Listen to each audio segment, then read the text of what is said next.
ఇప్పుడు మీరు వింటున్న కథ పేరు స్వర్గారోహణం. పూర్వం అంగిరసుడనే మునికి భౌతిక దేహంతోనే స్వర్గానికి వెళ్లాలని కోరిక కలిగింది.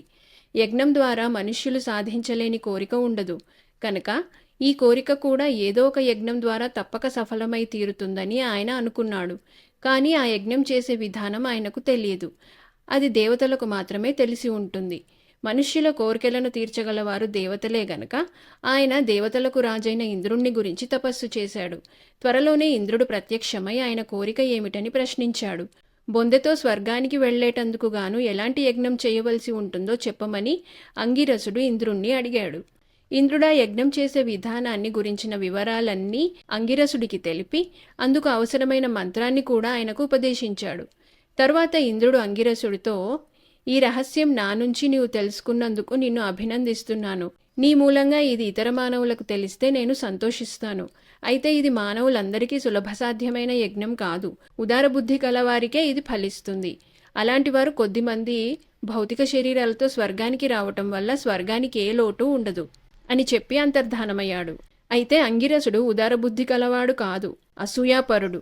బొందెతో స్వర్గానికి పోయే యజ్ఞం యొక్క రహస్యం తానే సంపాదించుకున్నాడు కనుక దానివల్ల ఇతరులకు లాభం ఉండకూడదని ఆయన అనుకున్నాడు. ఈ యజ్ఞ విధానం ఇతరులకు తెలియకూడదు. తనలాగే ఇతరులు కూడా భౌతిక శరీరాలతో స్వర్గానికి పోతే తన ఆధిక్యత ఏముంటుంది? అందుకని ఆయన సముద్ర తీరాన ఒక నిర్జన ప్రదేశాన్ని ఎంచుకొని అక్కడ యజ్ఞం ప్రారంభించాడు. భూమి ఉన్నవైపు నుంచి ఎవరూ వేదికను సమీపించకుండా తన 2 శిష్యులను కొంత దూరంలో కాపలా ఉంచి పైవాళ్లనెవర్నీ యజ్ఞస్థలం కేసి రానివ్వవద్దన్నాడు. యజ్ఞ సంభారాలన్నింటినీ దగ్గర ఉంచుకొని యజ్ఞమారంభించాడు. యజ్ఞారంభంలో ఇవ్వవలసిన దానాలను తన శిష్యులకే ఇచ్చాడు. యజ్ఞఫలం ఎలాంటిదో ఆ శిష్యులకు కూడా తెలియదు. శిష్యులు అడిగితే యజ్ఞ ఫలితాన్ని మీరే కళ్ళారా చూస్తారు. అప్పుడు నా ప్రతిభ మీకు తెలిసి వస్తుంది. దాన్ని మీరు లోకానికి వెల్లడి చెయ్యాలి. తెలిసిందా అన్నాడు అంగిరసుడు. ఈ యజ్ఞానికి నేతితో తడిపిన పురోడాశాలనే పిండి రొట్టెలు హోమం చెయ్యాలి. అంగిరసుడు ఒక్కొక్క పురోడాశాన్ని హోమం చేస్తుంటే అగ్ని ధూమము ఆకాశంలోకి ఇంకా ఇంకా ఎత్తుగా లేచాయి. ఆ పొగ మధ్యగా ఒక కాంతివంతమైన విమానం క్రమంగా కిందికి దిగివస్తూ కనబడింది. యజ్ఞం అంతమవుతున్న కొద్దీ అది నేలను సమీపిస్తున్నది. హోమం చేయవలసిన పురోడాశం ఇంకొక్కటున్నది. అలాగే విమానం కూడా ఇంకా కొద్దిగా దిగిరావలసి ఉన్నది. సరిగా ఆ క్షణంలో ఒక అవాంతరం వచ్చి పడింది. ఆ చుట్టుపక్కల ఆశ్రమాల్లో ఉండే మునులు ఆకాశంలోకి లేచే ధూమాన్ని చూసి ఎవరో యజ్ఞం చేస్తున్నట్టు గ్రహించారు. యజ్ఞాలు జరిగే చోటికి మునీశ్వర్లు యథేచ్ఛగా వెళ్లవచ్చు. యజ్ఞశేషాలు భుజించవచ్చు. అందుకు ఆహ్వానాలు అవసరం లేదు. అందుచేత అన్ని పక్కల నుంచి మునులు యజ్ఞం జరిగే చోటికి ఉత్సాహంగా బయలుదేరి వచ్చారు. ఆ మునులను అంత దూరానే చూసి శిష్యులు మునులు వస్తున్నారు అని కేక వేసి గురువుకి చెప్పారు. వాళ్లను రానివ్వకండి, పొమ్మని చెప్పండి అని శిష్యులకు కేక పెట్టి అంగిరసుడా తొందరలో ఆఖరు పురోడాశానికి ఒక పక్కనే నెయ్యి రాసి హోమం చేశాడు.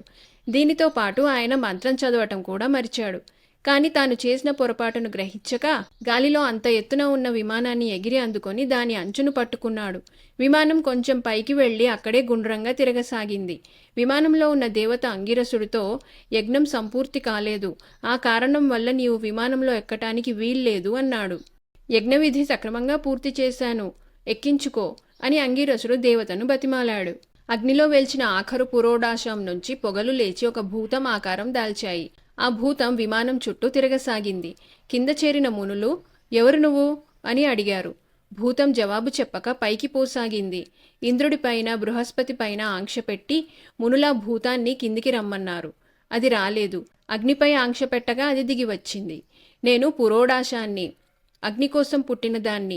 నన్ను సమంత్రకంగా అగ్నిలో హోమం చెయ్యండి. అంగిరసుడు అలా చేయకపోవటం చేత నేనీ రూపం ధరించాను. మించిపోయిందేమీ లేదు. ఇప్పటికైనా నన్ను సక్రమంగా హోమం చెయ్యండి అన్నదా భూతం. కానీ ఆ మంత్రం వారికి రాదు. విమానాన్ని పట్టుకుని వేళ్లాడుతున్న అంగిరసుడు వారితో, మునులారా, నేను భౌతిక దేహంతో స్వర్గానికి పోగోరి ఈ యజ్ఞం చేశాను. తొందరలో పురోడాశాన్ని తప్పుగా హోమం చేశాను. దానికి రెండవ పక్క కూడా నెయ్యి రాచి నేను చెప్పే మంత్రం చదువుతూ హోమం చెయ్యండి అని ఆ మంత్రం మునులకు చెప్పాడు. వారు అలాగే ఆ భూతాన్ని హోమం చేశారు. అగ్నిజ్వాలలు ఆకాశంలోకి లేచాయి. విమానంలోని దేవత, అంగిరసుడా, యజ్ఞభంగమయ్యింది. ఈ దేహంతో నీవు స్వర్గాన్ని చేరే అవకాశం లేదు. దివ్యదేహం ధరించిరా అన్నాడు. అంగిరసుడు యజ్ఞగుండంలో దూకి దివ్యదేహంతో స్వర్గానికి చేరుకున్నాడు. అంగిరసుడి సంకుచిత బుద్ధి కారణంగా భూలోకంలోని వారికి భౌతిక దేహంతో స్వర్గానికి వెళ్ళే విధానం దొరకకుండా పోయింది.